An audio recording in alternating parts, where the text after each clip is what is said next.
清河镇的冬天来得早，11月刚过，街边梧桐叶就落了一地。风一吹，枯叶贴着柏油路往前滚，像一群没着落的人。沈月兰站在医院住院部楼下，手里拎着一个保温桶，桶里是她早上5点起来熬的南瓜小米粥。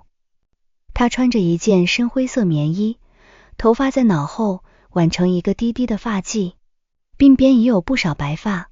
她今年57岁，和丈夫周建国结婚32年，32年里，别人家孩子都从满地跑，长成了能开车接父母的人。他们家却一直只有2个人，没有孩子，是沈月兰这辈子最不愿被人提起的事。可人活在街坊邻里中，哪有不被人戳心窝子的时候？年轻时有人说她不会生，中年时有人说她守着男人有什么用，到了这把年纪，又有人说还不如当初抱一个，现在也有人端茶倒水。沈月兰从不争辩，她只是把日子过得安静。早上买菜做饭，下午去小区门口的裁缝铺帮人改裤脚，晚上给周建国熬汤泡脚，收拾屋子。周建国年轻时在镇上开5金店，后来赶上那几年生意好，又买了几间门面房和几套小房子出租，夫妻俩省吃俭用，攒下了不少家底。在旁人眼里，沈月兰是有福气的丈夫，能赚钱，家里有房产，虽然没有孩子，但不愁吃穿。只有沈月兰自己知道，这些年她过得有多沉。她走进住院部，电梯门一开，刺鼻的消毒水味扑面而来。周建国住在12楼肿瘤科，他查出病来已经半年，开始只是胃疼，吃不下饭。沈月兰催他去做检查，他不耐烦地说一点小毛病，吃点胃药就行了。拖了2个月，终于疼得直不起腰，去医院一查，医生把沈月兰叫到走廊，说得很委婉，情况不太乐观，家属要有心理准备。沈月兰当时手指都凉了，可她没哭，她回到病房，照样把粥吹凉，一口一口喂给周建国。周建国看着她，眼神复杂，半晌才说，月兰，这些年辛苦你了。那是他们结婚以来他少有的温柔。沈月兰只低头擦了擦碗沿，说夫妻一场，说这些做什么？那时她还不知道，接下来等着她的不只是丈夫的病，还有一场藏了10几年的荒唐。今天沈月兰推开病房门时，里面已有一个女人坐着。女人约莫40出头，穿一件米白色羊绒大衣，头发烫成柔顺的大波浪，手腕上戴着一只细金镯子。她坐在床边，正低声跟周建国说话。周建国靠在床头，脸色灰白，原本壮实的身子瘦得只剩骨架。见沈月兰进来，他的眼神明显慌了一下。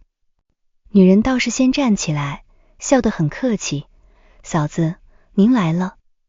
嫂子这2个字像一根细针扎进沈月兰心口。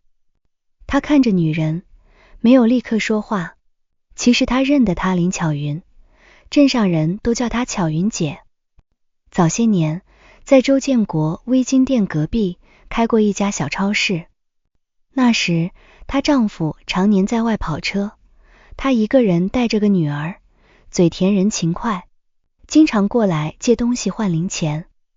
沈月兰以前还可怜过她，林巧云女儿发烧时，沈月兰还帮她守过店。后来林巧云的超市关了，人也搬走了，有人说她去了外地，有人说她嫁了个有钱人。沈月兰没打听过，没想到再见面竟是在丈夫的病床前。沈月兰把保温桶放在床头柜上，语气平淡，你怎么来了？林巧云脸上的笑僵了一下，随即又柔柔地说，听说建国哥病了，我来看看他。周建国皱眉，月兰巧云也是好心。沈月兰点点头，好心就好。他打开保温桶，粥香冒出热气，他像什么都没发生一样，把小碗拿出来，慢慢盛粥。病房里安静的，只听得见勺子碰碗沿的声音。林巧云坐也不是，站也不是，最后拿起包，那我先走了，建国哥，你好好休息。周建国看着他，眼里有不舍。路上慢点。林巧云点头，又看了沈月兰一眼，转身走了。门关上后，沈月兰把粥递到周建国手边。周建国没有接他，沉默许久，才沙哑地说，月兰，有些事我想跟你谈谈。沈月兰坐在椅子上，抬眼看他。你说周建国避开他的目光，手指攥着背角，我这病医生怎么说，你心里也有数。这半年你照顾我，我都看在眼里，可有件事我不想瞒你了。沈月兰垂下眼，似乎早有预感。周建国深吸一口气，我和巧云在一起很多年了。病房里的空气像凝住了，沈月兰没有哭，也没有骂，只是很轻的了一声。周建国抬头看他，反倒愣住了。他以为他会崩溃，会质问，会把粥碗摔在地上，像电视剧里那些被背叛的女人一样，闹得不可开交。可沈月兰只是坐着，背挺得很直，像一棵被风雪压了多年仍不肯倒的树。周建国忽然觉得心里更不是滋味。他说，月兰，我知道我对不起你，可我也苦啊。咱们结婚这么多年没有孩子，我心里一直有个疙瘩。沈月兰抬起眼，所以你就找了他。周建国嘴唇抖了抖，巧云懂我，他那时一个人也不容易，我帮他，他也陪我，后来他给我生了个儿子。这句话终于让沈月兰的手指微微一颤，但也只是一下。他问多大了？周建国像是抓住了什么希望，急忙说15岁，叫林小远，长得很像我，学习也好。月兰，我这辈子就这一个儿子，我不能不管他。沈月兰看着他，32年夫妻，他太熟悉周建国的表情了。他每次想让他退让，想让他成全时，都是这样，一副又愧疚又理直气壮的模样。年轻时，婆婆逼他喝偏方，喝得他胃痛，他也这样说，月兰，你就忍忍，妈也是想抱孙子。后来检查结果出来，医生说他身体没问题，建议夫妻双方都查。周建国却死活不去，他说男人查那个丢人。再后来，亲戚催着他们领养一个，他说不是亲生的，养不熟这些年。他把所有没有孩子的苦都明里暗里推到了沈月兰身上。而现在他告诉他，他在外面有个15岁的儿子。沈月兰忽然觉得可笑，他问，你想怎么管？周建国沉默片刻，终于说出了最重要的话，我已经让律师把东西整理好了，家里那6套出租房，我打算都留给巧云和小远。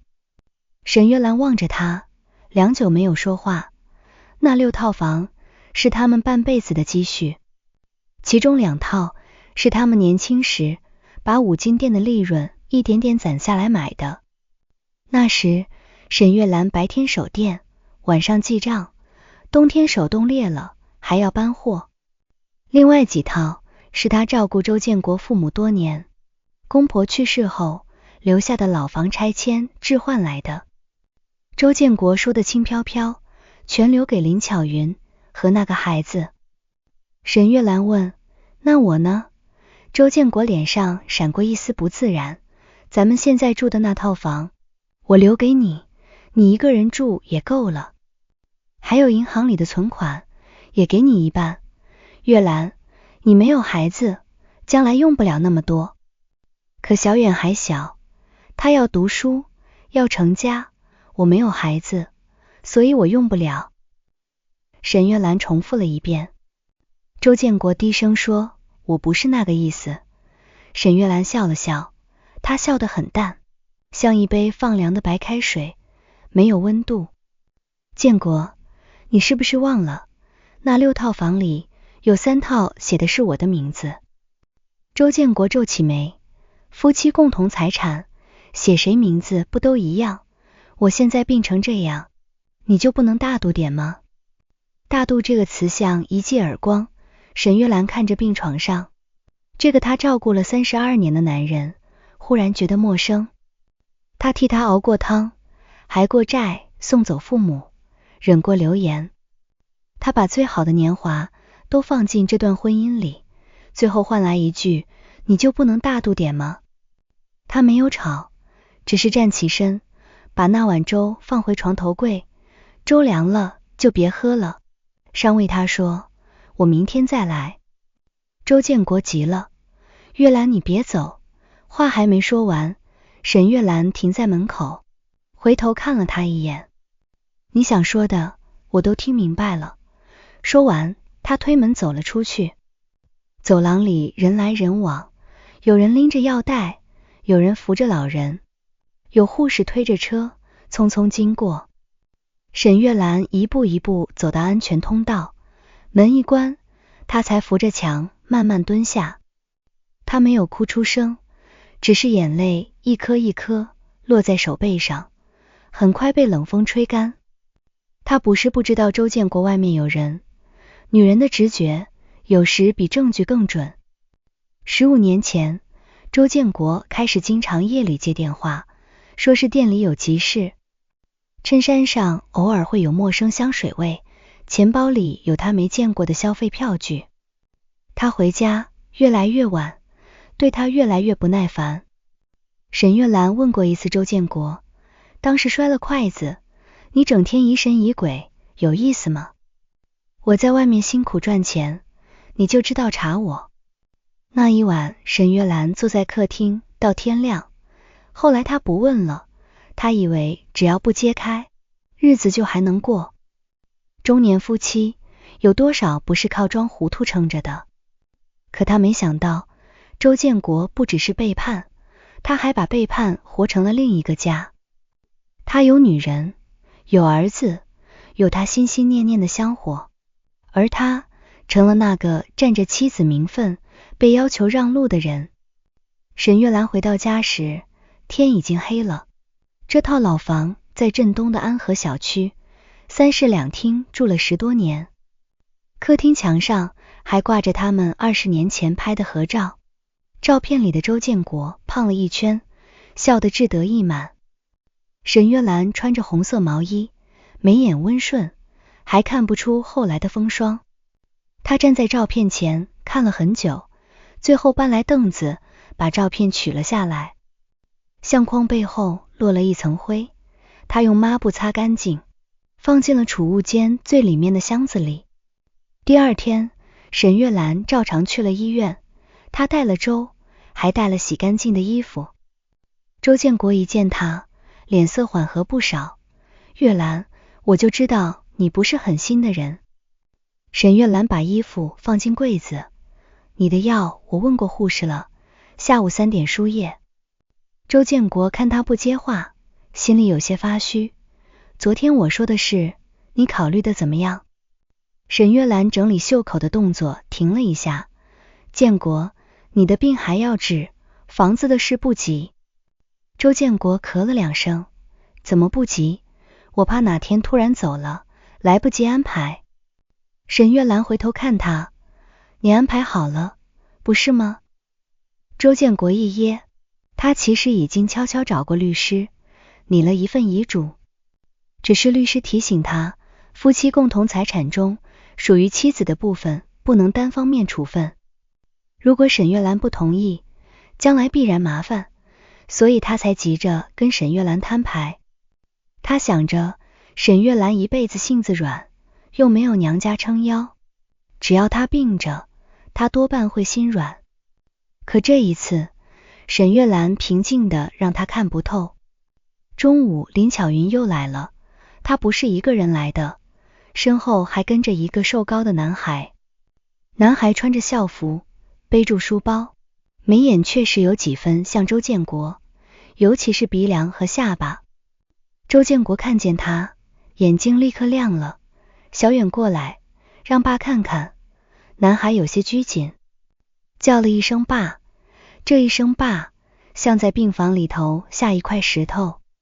沈月兰站在窗边，没有回头。林巧云看着他的背影，低声说，嫂子，对不起孩子，一直想见见他爸，我就带他来了。沈月兰转过身，目光落在男孩脸上，孩子是无辜的，这一点他分得清。他甚至从男孩眼里看到了不安和尴尬，他大概也知道自己母亲和这个男人的关系不光彩。沈月兰没有为难他，只说坐吧。林巧云有些意外，周建国却像得到了鼓励，拉着小远的手问学习，问身体，声音比平时有力许多。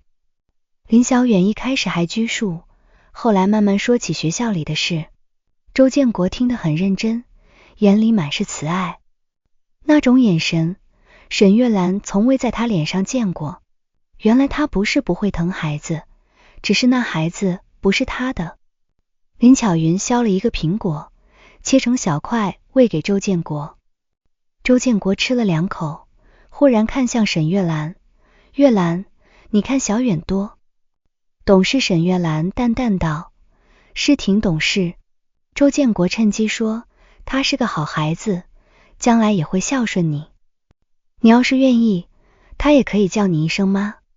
林小远脸色瞬间变了，林巧云也尴尬地低下头。沈月兰却笑了，她看着周建国，语气平静，建国，你真会替人安排。周建国没听出他话里的冷意，继续说，我这不是为你好吗？你没有孩子，将来老了也孤单，小远要是认你，你也有个依靠。沈月兰看了林小远一眼，孩子头低得很低，耳朵都红了。他忽然觉得周建国不仅对不起他，也未必真正尊重这个儿子。他只是在临死前想把所有人都塞进他安排好的位置里，让情人得到房子，让儿子得到名分，让妻子吞下委屈，还要感激他考虑周全。沈月兰没有再说话。下午周建国睡着后，林巧云在走廊拦住了沈月兰，嫂子，我想跟你聊聊。沈月兰看着他，聊什么？林巧云咬了咬唇，我知道我对不起你，可事情已经这样了。建国哥现在时日不多，他最大的心愿就是让小远有个保障。你看在他快走的份上，别跟他争了，好吗？沈月兰反问，我争什么了？林巧云怔住。沈月兰说，那6套房是我和他婚后一点点挣下来的，你要我不争，是要我把自己的半辈子送给你吗？林巧云眼眶一红，可我也跟了他这么多年，我没名没分，自己带着孩子也很苦。沈月兰看着他，忽然想起很多年前，林巧云抱着发烧的女儿站在小超市门口，急得掉眼泪。那时沈月兰还替他垫过医药费，他那时觉得女人都不容易，可后来他才明白，苦不是伤害别人的理由。沈月兰说，你苦是你自己的选择，我苦不该替你买单。林巧云脸色白了白，声音也变低，嫂子，建国哥心里一直有我和孩子，你们没有孩子，他总得给周家留个后。沈月兰听到这句，忽然笑了，留后她轻声说，你确定他留的是周家的后吗？林巧云猛地抬头，你什么意思？沈月兰没有回答他，只是看了林巧云一眼，那眼很淡，却让林巧云心里莫名发慌。沈月兰转身走进病房，接下来几天周建国病情反复，时而清醒，时而昏睡。他越来越急，几次让沈月兰把房产证拿来，说要趁自己清醒时把手续办了。沈月兰每次都说等你好点再说。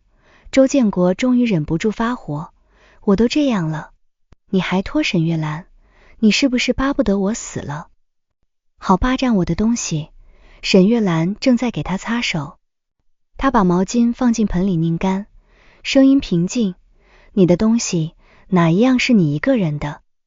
周建国喘着粗气，我赚的钱，你赚钱的时候，我在店里搬货记账守门，你父母病了，我端屎端尿伺候，你说去进货，我一个人看店到半夜，你弟弟借钱不还，我拿自己的金镯子去当。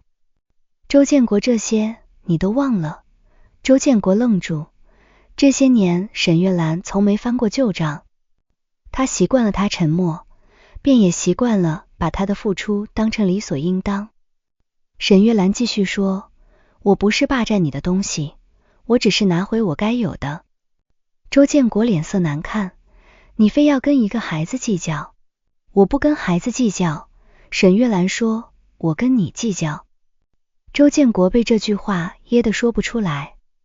那天晚上，沈月兰刚到家，就接到一个陌生电话。电话那头是个年轻女人，自称是律师助理。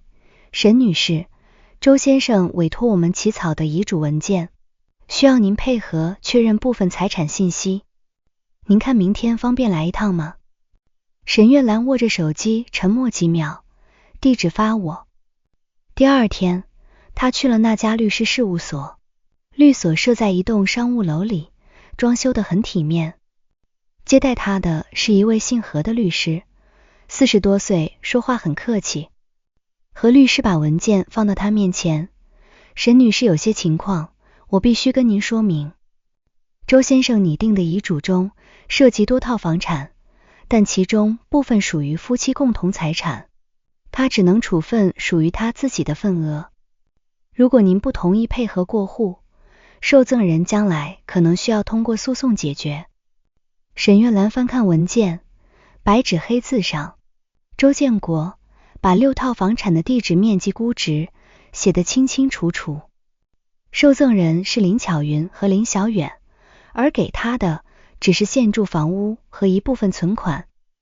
最刺眼的是文件最后一段，本人与妻子沈月兰婚后无子女，考虑其生活已有保障，故将主要资产留与亲生子林小远，以保证周家血脉延续。沈月兰看着亲生子3个字，忽然想起多年前的一个下午。那时她30出头，因为一直没有孩子，被婆婆骂得抬不起头。她偷偷去市里一家医院做了全面检查，医生说她身体没有问题，建议丈夫也来。她把检查单拿给周建国看，周建国只扫了一眼，就把单子塞回她手里，你别折腾了，咱们顺其自然。可后来周建国喝醉了，他在他外套口袋里发现了一张男科检查单，那张单子上结果很不好，他当时看了很久，心里又酸又疼。他想，原来不是他不能生。可第二天，周建国醒来后，对此只字未提，沈月兰也没有戳穿他。他把那张检查单收了起来，像收起一个见不得光的秘密。他本以为只要夫妻俩好好过，没有孩子也不是天塌下来的事。他甚至为了保全周建国的面子，默默承受了所有人的指责。后来周建国在外面有了林小远，他第一反应不是愤怒，而是疑惑。周建国那样的检查结果，怎么会有亲生儿子？他不是没有想过去查，但那时他太累了，也不想再把自己的生活搅得天翻地覆。直到现在，周建国要把6套房产送出去，还拿亲生儿子和周家血脉压他。沈月兰终于觉得这场戏该有个结尾了。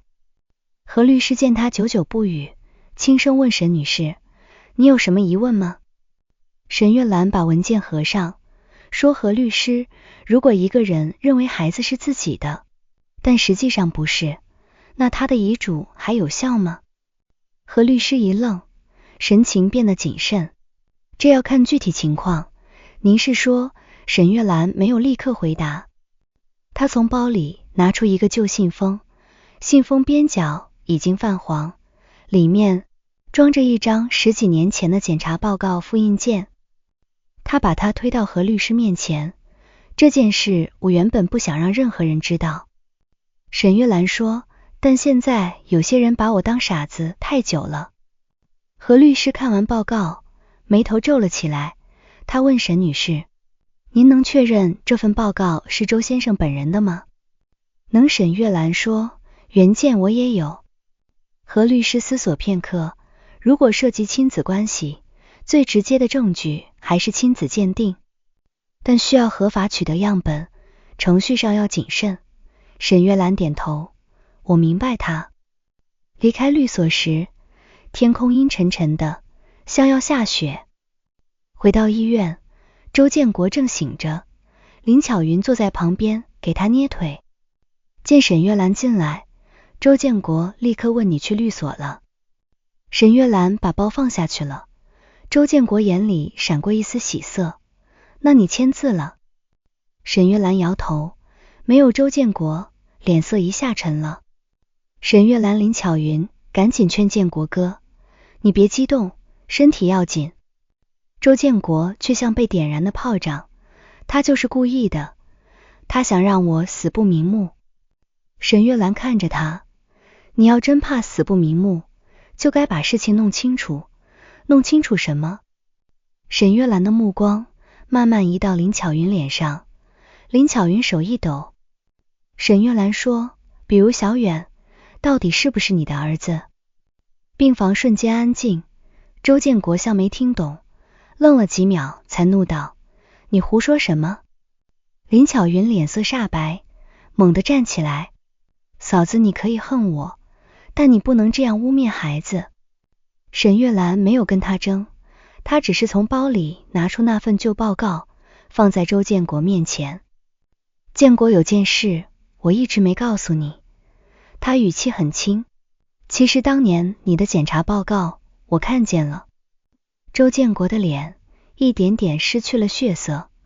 沈月兰看着他，淡淡一笑：“医生说你几乎不可能让女人自然怀孕，那么小远是怎么来的？”窗外第一片雪落了下来，病房里周建国盯着那张发黄的报告，嘴唇颤抖着，半天说不出一句话。林巧云扶着椅背，指节都攥白了，而沈月兰站在床边，平静的像早已等了这一刻许多年。雪下得很轻，落在窗台上，很快化成一层水，病房里却冷得像结了冰。周建国盯着那张检查报告，眼睛越睁越大，脸上的怒气慢慢变成了慌乱。他伸手去拿，手指抖得厉害，薄薄一张纸被他攥得皱成一团。那是16年前的报告，上面清清楚楚写着他的名字、年龄、检查日期，还有医生给出的结论。虽然很多专业词周建国看不懂，但最后那句自然受孕概率极低，他不可能看不懂。他一直以为这件事只有他自己知道，当年他偷偷去检查，是因为母亲逼得太紧。沈月兰也做了检查，结果一切正常。周建国心里不安，背着所有人去了医院，结果出来后，他坐在医院走廊抽了半包烟。他不能接受，在那个年纪，在那个小镇上，一个男人不能生，比女人不能生更让他觉得没脸。所以他把报告藏起来，回家后照样沉着脸，照样在母亲骂沈月兰时不吭声。他想，只要他不承认，这件事就不存在。后来遇到林巧云，她温柔，会说话，总拿崇拜的眼神看他。他说：“建国哥，你这么能干，嫂子真有福气。那句话让周建国找回了男人的尊严。再后来，林巧云怀孕了，她哭着告诉他，建国哥，孩子是你的。周建国第一反应不是喜悦，而是怀疑。可是林巧云抱着他哭，说自己只有他一个男人，说如果他不认他，就带着孩子跳河。周建国心软了，也动摇了。他想医生只是说概率低，不是绝对不可能。也许老天可怜他，给他留了一个后。这么一想，他就把心里那点疑虑压了下去。15年来，他把林小远当成命根子，每次看见林小远叫他爸，他都觉得自己这辈子总算没白活。可现在，沈月兰把那张报告摆在他面前，像一下撕开了他遮了半生的遮羞布。周建国抬起头，眼睛通红的看向林巧云。巧云她的声音干涩的吓人，你告诉我，小远到底是不是我的？林巧云脸色惨白，嘴唇动了好几下，才挤出一句，当然是你的。建国哥，你怎么能信？他不信我。他转向沈月兰，眼泪一下涌出来。嫂子，我知道你恨我，可你不能用这种事害孩子。报告又不能说明什么，医生也有看错的时候。小远长得那么像建国哥，你们都看见了。沈月兰没有辩解，她太清楚林巧云这样的人了，若是吵起来，对方哭得越可怜，自己越像恶人。她只是平静地说，像不像，不是用眼睛看出来的。既然你这么确定，做个亲子鉴定就好了。我不同意。林巧云立刻喊出来，这句话一出，连她自己都僵住了。周建国的眼神变了，林巧云慌忙补救，建国哥，我不是心虚，我是怕伤害小远，他才15岁，正是要面子的年纪。要是让他知道自己被怀疑，他心里会怎么想？再说，你现在身体这样，哪经得起折腾？沈月兰看着他，不用惊动孩子，医院能做，程序合规就行。林巧云咬着唇，眼泪挂在脸上，看上去楚楚可怜。可这一次，周建国没像从前那样护着他，他的手抓着报告，呼吸越来越急。做周建国忽然说，林巧云浑身一震，建国哥。周建国盯着他，我要做。林巧云哭着摇头，你不相信我。周建国闭了闭眼，声音嘶哑，我不是不信你，我是想死个明白。这句话落下，林巧云像被抽掉了力气，跌坐在椅子上。沈月兰看了他一眼，心里没有快意，他只觉得累。这3个人荒唐的纠缠了10几年，到最后谁也不像赢家。当晚，周建国病情又恶化了一次，医生和护士进进出出，病房门口亮着刺眼的灯。沈月兰站在走廊，看着医生给他抢救，手里还握着那个早已凉透的保温桶。林巧云缩在角落一直哭，她不是为周建国哭，还是为即将失去的东西哭。沈月兰已经分不清，也不想分清。凌晨2点，周建国稳定下来，转入监护病房观察。林巧云想跟进去，被护士拦下。沈月兰坐在走廊长椅上，腰背挺得很直，可整个人像一下老了许多。她不是铁打的，再平静也会疼。32年婚姻，到了最后，竟成了一场清算。她曾经以为，人生就是忍一忍，熬一熬，熬到老了，2个人还能坐在阳台上晒太阳。可周建国亲手把这点念想打碎了。第2天上午，何律师来了医院，他带来了更详细的法律意见。周建国病着，但意识还算清醒，坚持要求进行亲子鉴定。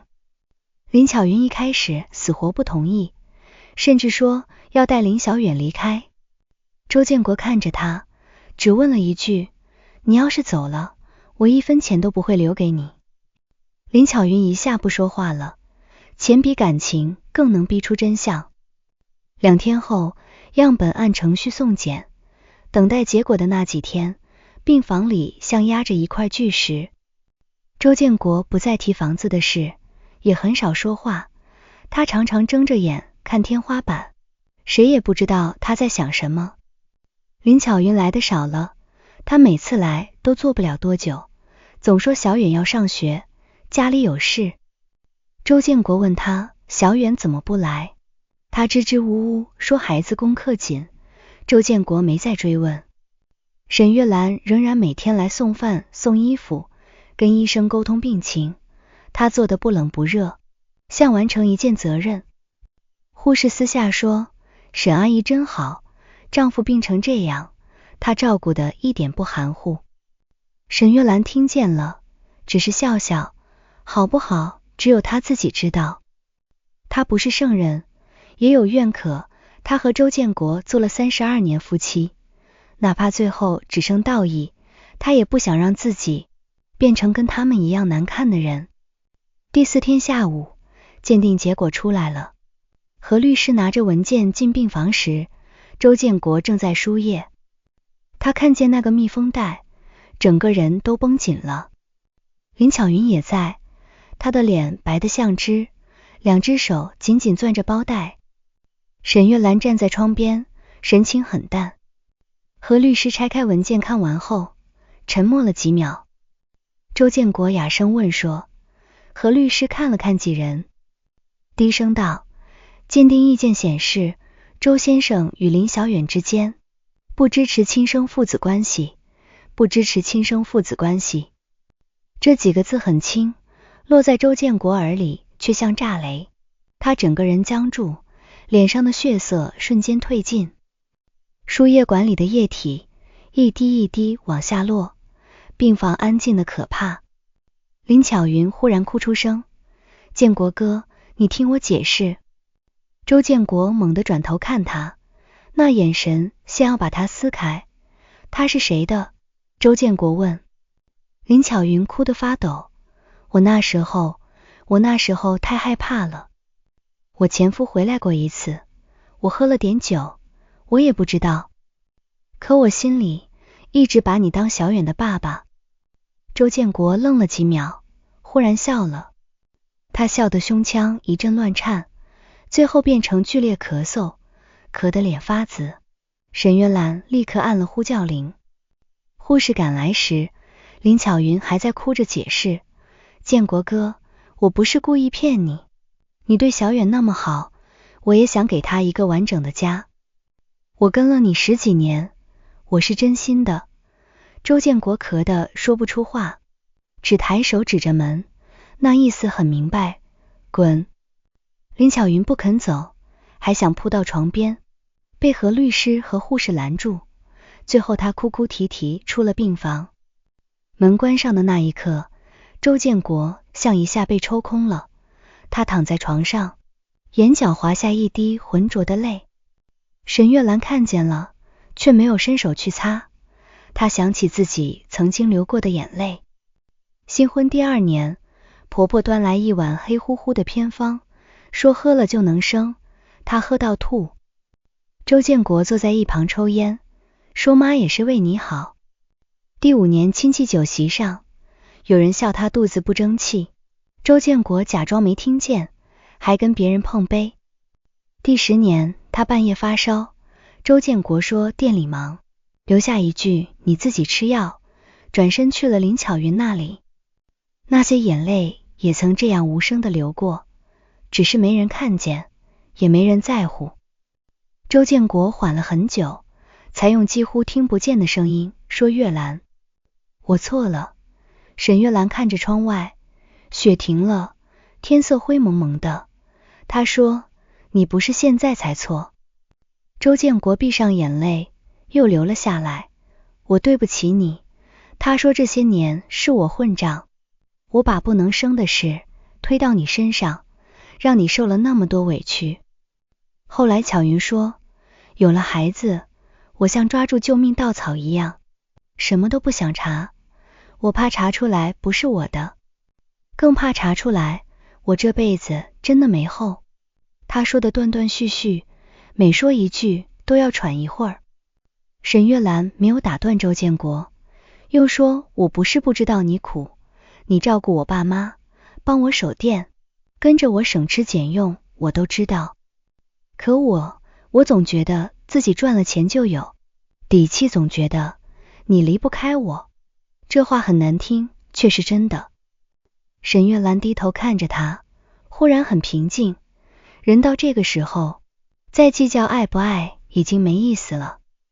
周建国费力地转过头，月兰，那6套房我不给他了，都给你，我重新立遗嘱。沈月兰淡淡道，属于我的本来就是我的，属于你的你想怎么处理是你的事。周建国急了，我都给你，真的，我什么都不要了。沈月兰摇头，你现在说这些，不是因为突然懂得珍惜我，是因为你发现自己被骗了。周建国张了张嘴，却无法反驳。沈月兰说，如果鉴定结果证明小远是你的，你还会把房子留给我吗？周建国沉默了，这个沉默就是答案。沈月兰笑了笑，笑意很淡，所以建国别把悔恨说成深情，你心疼的从来都不是我。这句话像一根钉子钉进周建国心里。他看着沈月兰，忽然发现自己从没真正了解过他。他以为他软弱，其实他只是顾全大局。他以为他糊涂，其实他什么都看得清。他以为他离不开自己，其实是他一直在成全这个家。可惜人总是在快失去时才想明白。那天下午，周建国让何律师重新起草遗嘱，他名下的财产除去依法属于沈月兰的夫妻共同部分，其余全部由沈月兰继承。同时他撤销了此前所有涉及林巧云和林小远的赠与安排。何律师按程序确认了周建国的精神状态，又安排见证人签字录像。整个过程，沈月兰一直坐在窗边，没有插话。签完字后，周建国像耗尽了力气，他望着沈月兰，低声说，月兰，我走后你别太苦着自己，房子该卖就卖，钱该花就花。沈月兰了一声。周建国又问，你会不会恨我一辈子？沈月兰想了想，说不知道，这是实话。恨一个人也需要力气，他这半生已经太累了，不知道以后还有没有力气恨。周建国苦笑，你连骗我一句都不肯。沈月兰说，我们之间骗得够多了。周建国不再说话。又过了2天，林巧云带着林小远来了医院。那天林小远没有穿校服，穿了一件黑色羽绒服，个子高高瘦瘦，站在门口不敢进来。沈月兰正好在病房，她看到那孩子，心里仍然有些复杂。孩子不是周建国的，可15年里，他确实叫了周建国一声爸。大人的错，最终总会落到孩子身上。林巧云眼睛肿着，见到沈月兰，难得没有摆出柔弱的姿态，只低声说，嫂子，我想让小远跟建国哥说几句话。沈月兰没说同不同意，只看向病床上的周建国。周建国闭着眼，听见声音后睁开，看到林小远，他眼神剧烈地颤了一下。恨吗？恨林巧云骗他，恨自己把别人的孩子当亲儿子，疼了15年。可看见林小远低着头，眼眶通红的样子，他又恨不起来。这孩子是无辜的。小远，周建国叫了一声。林小远走到床边，声音发抖，爸。这一声爸喊出来，林巧云立刻捂住嘴哭了。周建国眼圈也红了，他抬起手想摸摸林小远的头，却没有力气。林小远赶紧低下身，把头凑过去。周建国的手落在他头发上，轻轻摸了摸。以后好好读书，周建国说，别学大人做错事。林小远眼泪一下掉下来吧，我是不是不能再叫你爸了？周建国嘴唇颤了颤，很久他才说，你愿意叫就叫吧。林巧云哭得更厉害，周建国却没有看他。他对林小远说，我和你妈的事你别管，你是孩子，你往前走，将来做个正直的人，别骗人，也别靠骗来的东西过日子。林小远用力点头。周建国又让何律师拿来一份文件，那是一笔教育资助的安排，金额不算太大，但足够林小远完成高中和大学的基本学费、生活费。这笔钱不是从沈月兰名下财产中出，而是周建国个人存款的一部分。沈月兰知道后没有反对，她不想把仇恨延伸到孩子身上。林巧云听到还有钱留给小远，眼里闪过一丝光，可很快又被周建国的话打断。周建国看着他，声音冷得很巧，云，这是给孩子的，不是给你的。何律师会按年支付到学校和孩子本人账户，你拿不到。林巧云脸色一下难看起来，她张了张嘴想说什么，可在周建国的眼神下终究没敢开口。离开前，林小远忽然走到沈月兰面前，对她深深鞠了一躬，阿姨，对不起。沈月兰愣了一下，林小远红着眼说，我以前不知道这些事，我妈说你和我爸感情不好，说你不喜欢孩子，我以为你是坏人。对不起。沈月兰看着这个孩子，心里某个地方忽然软了一下。她说大人的事不该你道歉。林小远哽咽着说，可是你也被伤害了。这句话比周建国所有的忏悔都更像一句人话。沈月兰沉默片刻，从包里拿出一张纸巾，递给他好好读书。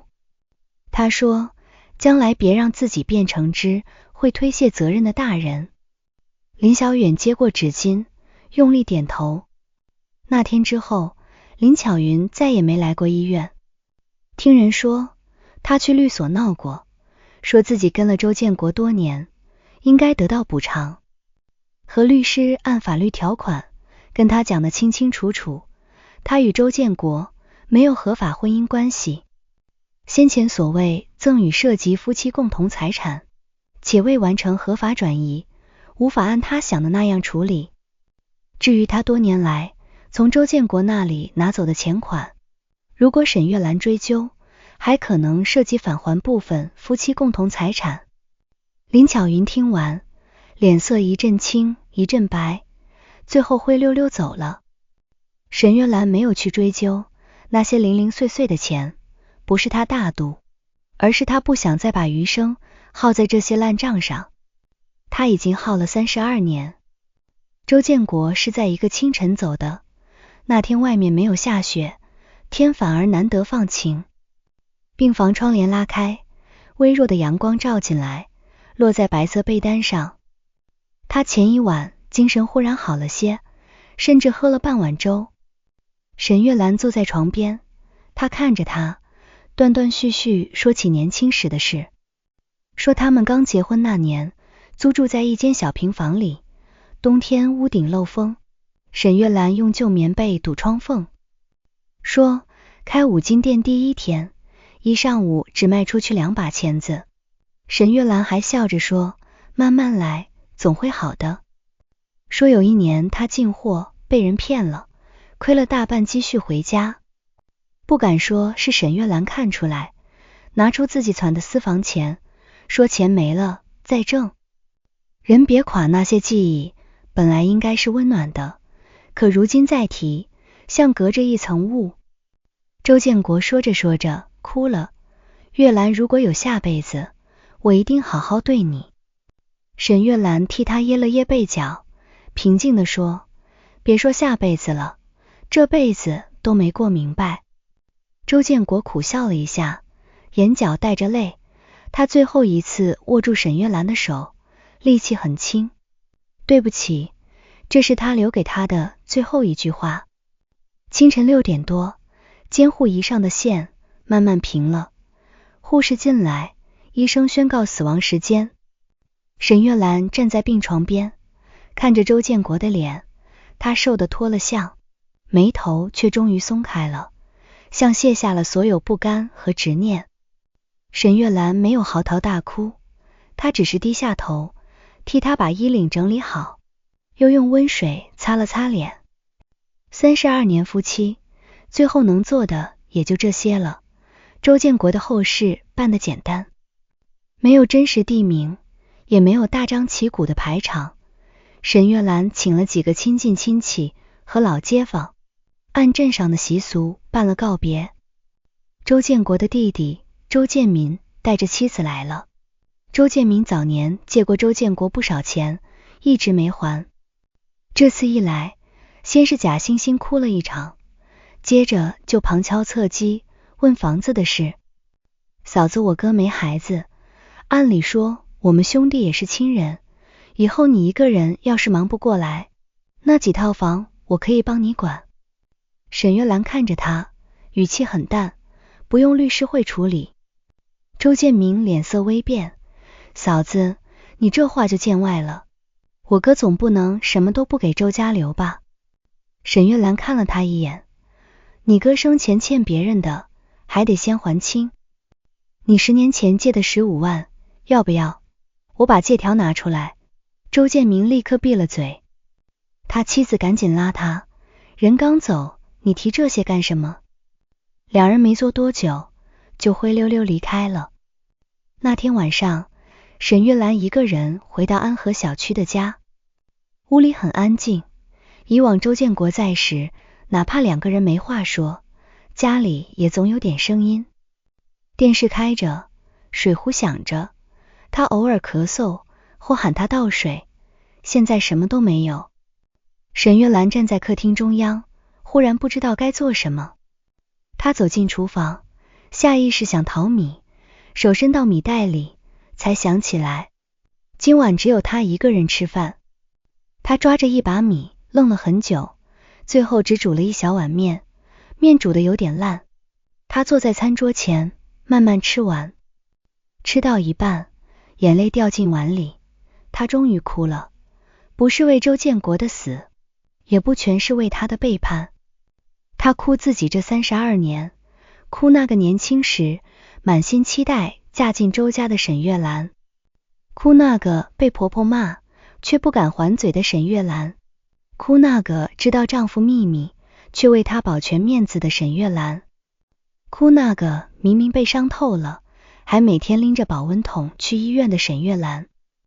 她哭得很安静，像是把半辈子的委屈一点点倒出来。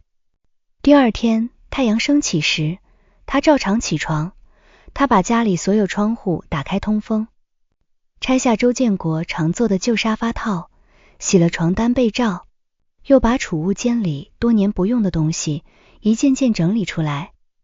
他发现这个家里有太多属于过去的痕迹，周建国的旧衣服、旧皮鞋、钓鱼竿、喝茶的紫砂杯，还有一箱五金店关门后留下的账本，他没有全部扔掉，有些该留的他收好，有些没用的他装袋送走。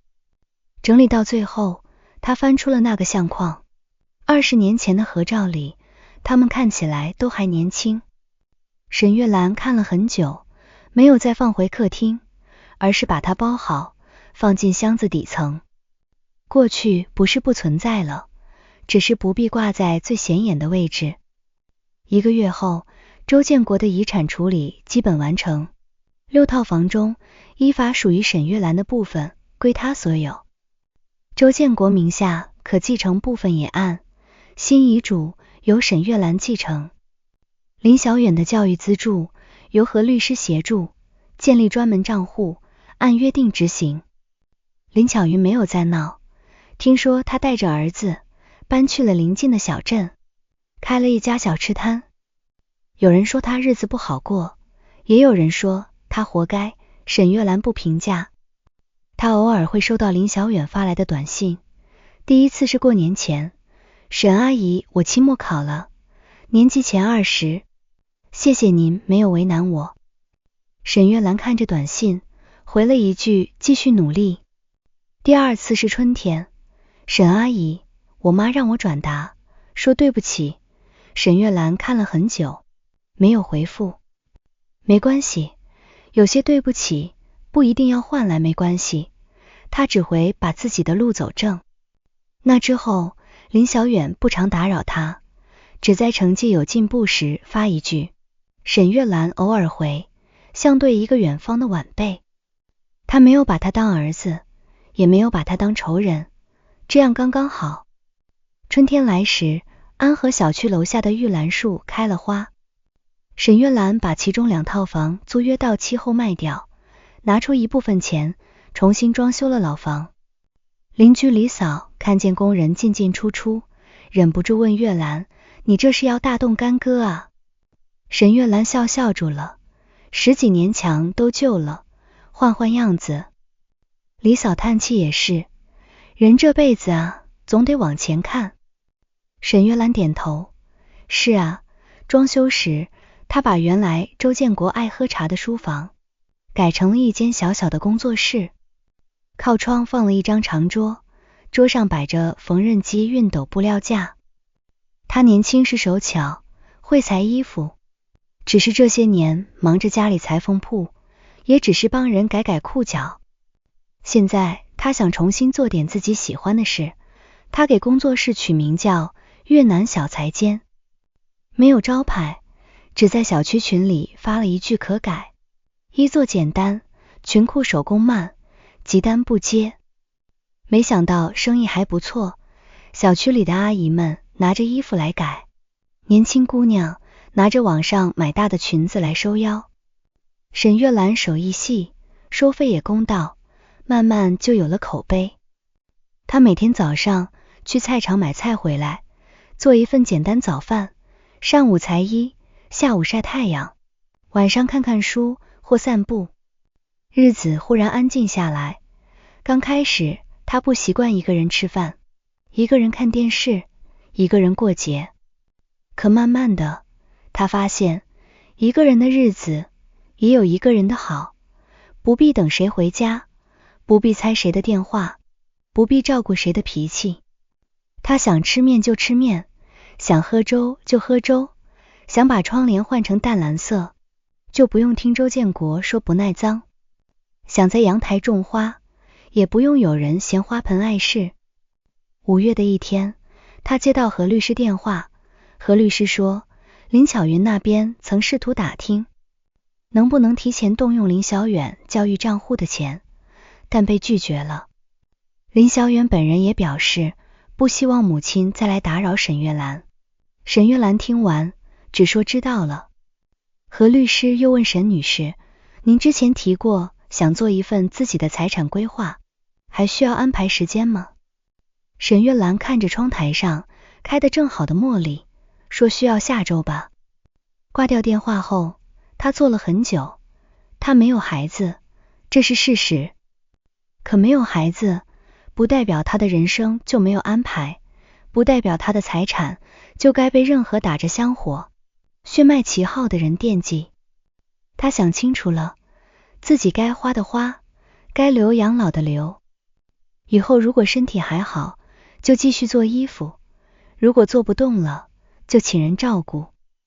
至于剩下的，他打算一部分捐给镇上的助学基金，一部分留给多年照应他的外甥女陈晓。陈晓禾是沈月兰姐姐的女儿。沈月兰年轻时困难，姐姐常偷偷接济她。后来姐姐去世的早，小禾也懂事，这些年逢年过节总来看她，不为钱，只是惦记她一个人。以前周建国不喜欢他娘家人来往，说别人都是冲钱来的。沈月兰那时总退让，现在他不想再退了。下周小何来看他，小何30出头，在一所民办幼儿园工作，性格爽朗，带来一袋自己包的馄饨。一进门他就惊喜地说，咦，你家变得好亮啊。沈月兰笑着给他倒水，以前太暗了。小何四处看了看，眼圈忽然有点红。咦，你现在这样真好。沈月兰拍了拍他的手，哭什么？我又不是过得不好。小何吸吸鼻子，我就是觉得你以前太委屈了。沈月兰心里一暖，有人看见她的委屈，哪怕来得晚，也是一种安慰。两人坐在阳台吃馄饨，外面阳光很好。小何说起幼儿园里的小孩，一个个调皮又可爱。沈月兰听着，偶尔笑出声。小何小心翼翼问姨，你以后要不要跟我一起住？我和志安商量过了，要是你愿意，我们给你留一间房。沈月兰摇头，不用，我现在一个人住的挺好。小何急了，我不是惦记你的房子啊，我就是怕你孤单。沈月兰笑了，我知道，真到需要你的时候，我不会客气。但现在我想自己过几年。小何这才点头，那你有事一定叫我。沈月兰说好。晚上送走小何后，沈月兰把碗洗干净，站在阳台给茉莉浇水。风吹过来，花香很淡。她忽然想起周建国临终前问他会不会恨他一辈子，现在在想，答案似乎变了。他不想恨一辈子，不是因为原谅，而是因为不值得。恨会把人绑在过去，而他已经在过去困了太久。夏天时，越南小财间接到一个特别的单子，来的是一位60多岁的阿姨。信员拿着一件旧旗袍，说是年轻时结婚穿的，想改一改，在金婚纪念日再穿一次。旗袍保存得很好，只是腰身窄了。袁阿姨笑着说老了，胖了，穿不上楼。沈月兰摸着那件暗红色旗袍，布料柔软，针脚细密。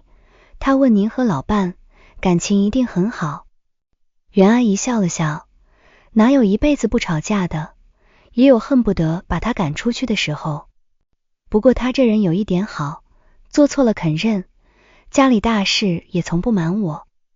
沈月兰手指顿了一下，袁阿姨没察觉，继续说夫妻啊，最怕不是穷，也不是没孩子，是心不在一处，心散了再大的房子也空。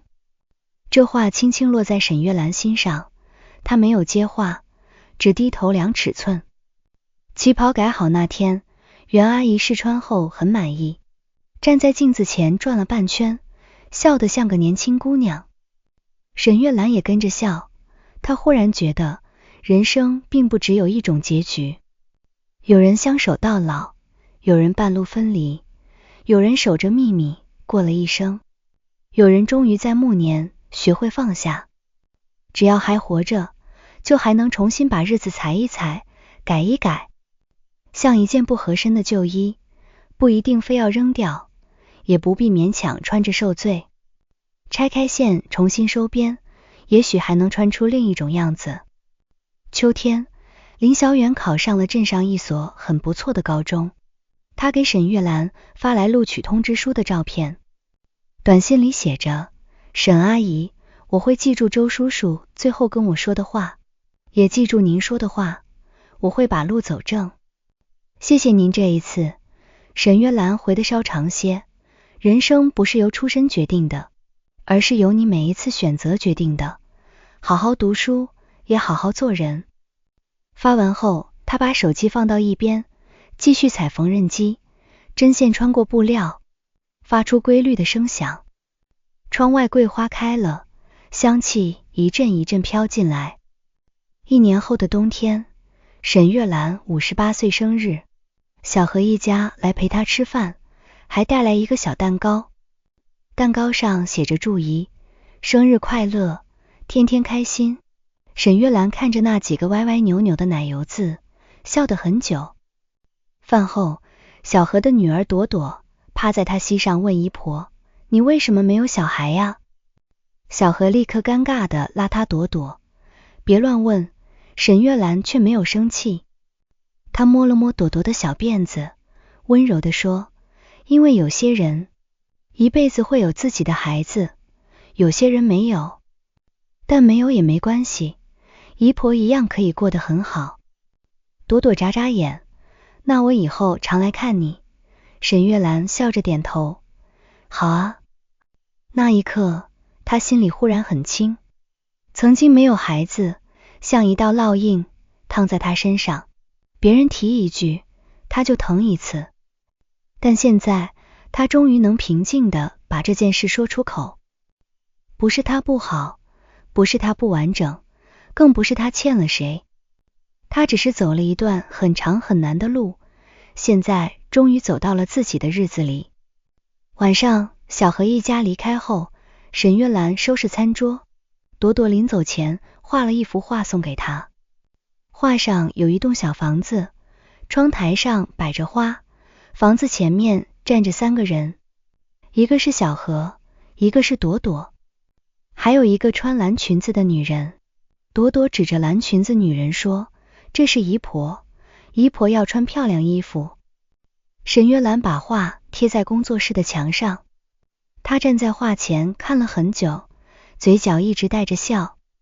那晚她睡得很好，没有梦见周建国，也没有梦见那些旧年的争吵和冷眼，她只梦见自己坐在一片阳光里，手里拿着剪刀，慢慢裁开一批柔软的布，布料是浅蓝色的，像晴天的天空。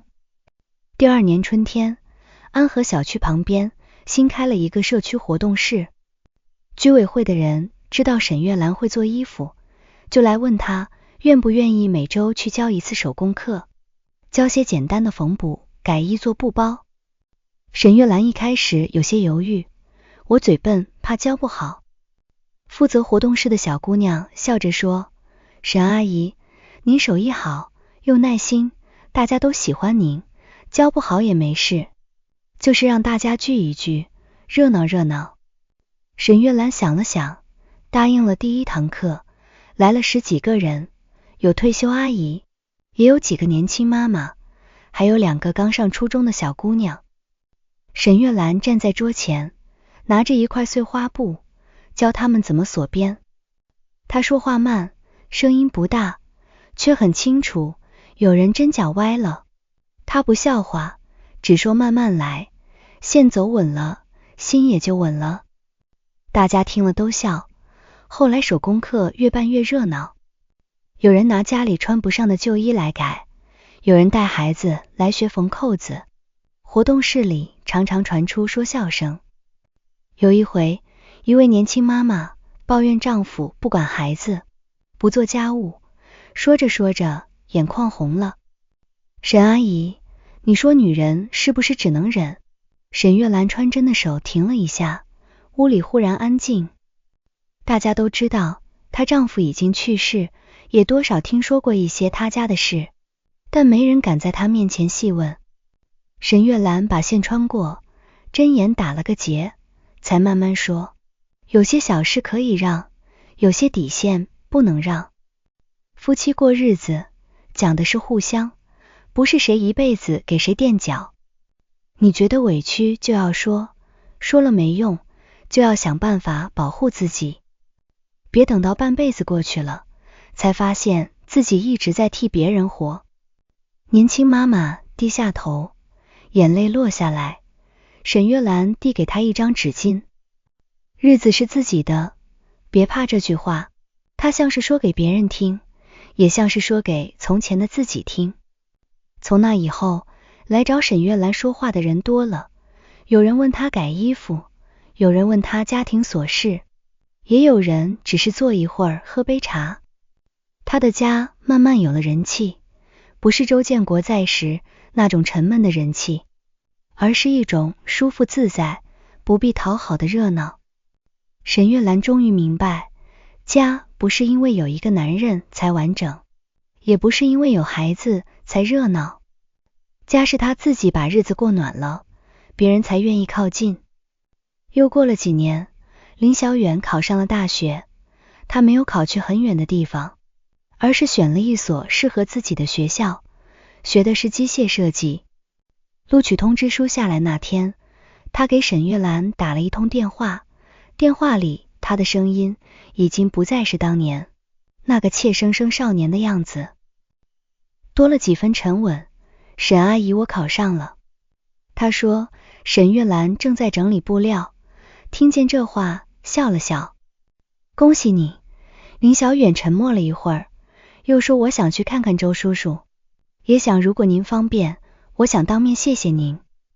沈月兰没有立刻答应，她望着窗外的绿树，想起那个在病房里哭着问我是不是不能再叫你爸了的少年。岁月真快，当年那些纠缠到让人喘不过气的事，如今也变成了记忆里一块不再流血的疤。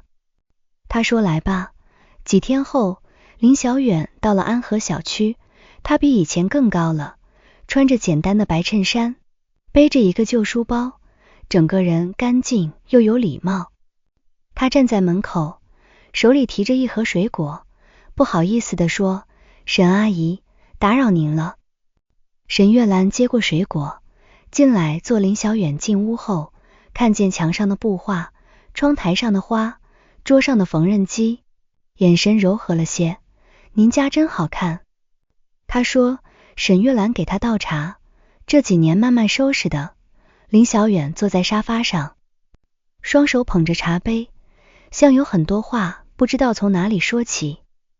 最后他从包里拿出一个信封，沈阿姨，这是我暑假打工攒的一点钱，不多我知道，周叔叔给我的教育资助还没用完，但我以后会慢慢还。沈月兰看着信封，没有接小远，那笔钱是周建国留给你的，不是我给你的，你不用还我。林小远低声说，可如果没有您点头，我可能拿不到，你也可以不让我用。沈月兰看着他，半晌才说，我不为难你，不是为了让你欠我一辈子，你要真想还，就把书读好，把人做好，将来有能力了，去帮真正需要帮的人。林小远眼睛微红，我会的。沈月兰把信封推回去，钱收着，大学要用钱的地方多。林小远犹豫片刻，还是把信封收了回去。那天傍晚，沈月兰带他去了周建国安葬的地方，那里很安静，周围种着松柏。林小远站在碑前，鞠了3个躬，他没有喊爸，也没有喊周叔叔，只是低声说，我考上大学了，你以前让我把路走正，我一直记得。风从树林里吹过，松针发出细细的声音。沈月兰站在不远处，没有打扰他。他心里已经没有当初那种尖锐的痛了，人死了，恩怨也不是一下就消失，只是慢慢变淡，变成某种不再刺人的东西。回去路上，林小远忽然问沈阿姨，您恨我妈吗？沈月兰想了想，以前恨过，那现在呢？现在不常想了。林小远低着头，他这几年过得不算好，但也算安稳。他有时会后悔，有时又嘴硬。他知道我来见您，让我替他再说一声对不起。沈月兰看着前方的路，声音平静，我听到了。林小远问，那您会原谅他吗？沈月兰停下脚步，看向他。小远，不是所有对不起都一定要得到原谅，他能后悔是他自己的事，我不原谅也是我的权利，但我不报复他，也不把恨放在你身上，这已经是我能做到的平静。林小远怔了怔，随后认真点头，我明白了。沈月兰笑了笑，你还年轻，以后会遇到很多事，记住，别用别人的伤口证明自己的可怜，也别要求被伤害的人一定大度。林小远说好，那天之后，林小远每年过年都会发一条祝福短信，有时是简单一句沈阿姨新年好，有时会附上自己的近况。沈月兰不热络，但都会回，这种不远不近的关系反而让两人都自在。沈月兰65岁那年，身体还算硬朗，越南小裁缝已经不怎么接急活了，她更多时间在社区活动室教手工，偶尔和小何一家吃饭，带朵朵去买书。朵朵长成了中学生，仍然喜欢黏着她。有一次朵朵写作文，题目是我最敬佩的人，她写的是沈月兰。作文里有一句话，姨婆没有把苦日子过成怨气，她把它改成了一件合身的新衣服。小何把作文拍给沈月兰看，沈月兰看完，眼眶湿了很久。她没想到一个孩子能看懂她的人生。那天晚上，她把那篇作文打印出来，和朵朵小时候画的那幅画放在一起。工作室墙上旧画的颜色已经有些淡了，但依然很温暖。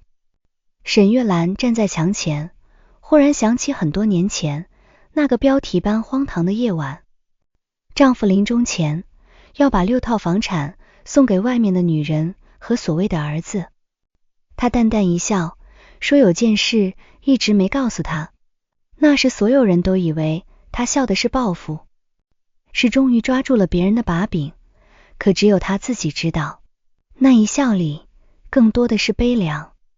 她不是为了赢，她只是不能再输掉自己。人生走到后来，她越发明白，真正的清醒不是把别人打得多狼狈，而是在看清一切后，还能把自己的日子重新过起来。周建国用一生追求所谓的后，最后才知道自己抓住的不过是一场谎言。林巧云用10几年算计一份安稳，最后失去了尊严，也让儿子背上不该背的难堪。而沈月兰曾经最像那个被丢下的人，却在风雪过后一点点把自己捡了回来。她没有孩子，但她有自己的房子，自己的手艺，自己的朋友，自己的晚年。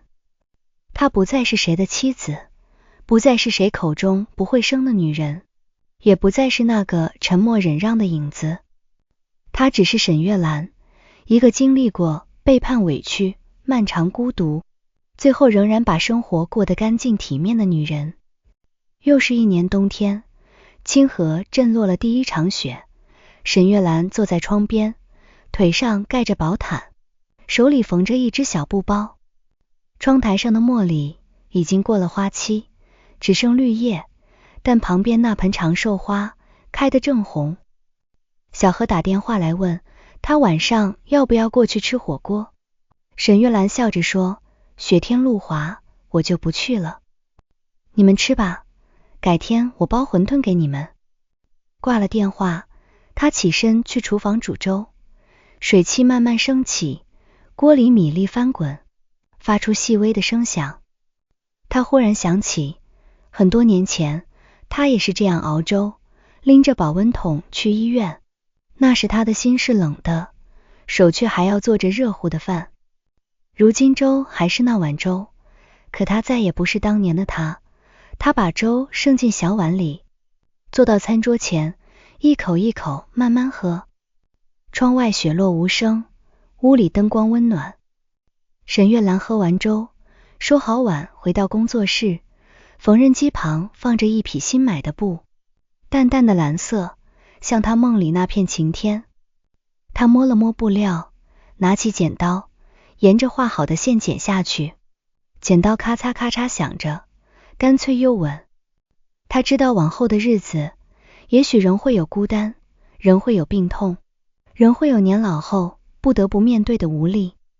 但她不怕了，因为她终于明白，女人这一生最可靠的，不是丈夫临终前的悔恨，不是别人口中的血脉香火，也不是忍让换来的表面安稳。最可靠的是自己心里那根线，只要那根线不断，日子破了也能补，心被撕开了也能慢慢缝，人生走偏了也能重新改。雪越下越大，沈月兰低头缝着布包，唇边带着淡淡的笑，那笑不再悲凉，也不再带刺，那是经过漫长岁月后，终于属于自己的平静。阿明把这个故事读完，心里像被什么东西堵着，又慢慢化开。沈月兰用32年看清了一个男人用一辈子追逐的香火，不过是一场谎言。而他手里那张藏了16年的检查报告，不是在等一个报复的时机，是在等自己终于不再为别人活的那一刻。周建国到死都在算计，怎么把6套房产留给亲生儿子，却不知道孩子根本不是他的。他以为沈月兰软弱，以为他离不开他，以为他不会翻旧账。可沈月兰不是不记账，是记在心里，等到退无可退时，一笔一笔拿出来算清。他没有拿着报告去争去闹，而是把它收好，继续熬粥守店，照顾父母，把该尽的责尽完，把该还的债还清。然后在丈夫临终前，平静地告诉他，你不是不知道真相，你是不想知道。这个故事里最让我动容的，不是最后房子归了谁，是沈月兰在林小远鞠躬道歉时说，大人的事不该你道歉。他分得清恨谁不恨谁，把恨留在该留的地方，把善意留给一个无辜的孩子。而那个孩子后来考上大学，暑假打工攒钱，说我会慢慢还，他没有接，只说你要真想还，就把书读好，将来去帮真正需要帮的人。他不是原谅了林巧云，是不想再把余生耗在烂账里。他不是不痛了，是把那些碎了一地的日子一片一片捡起来，洗干净，重新缝成一件合身的衣裳。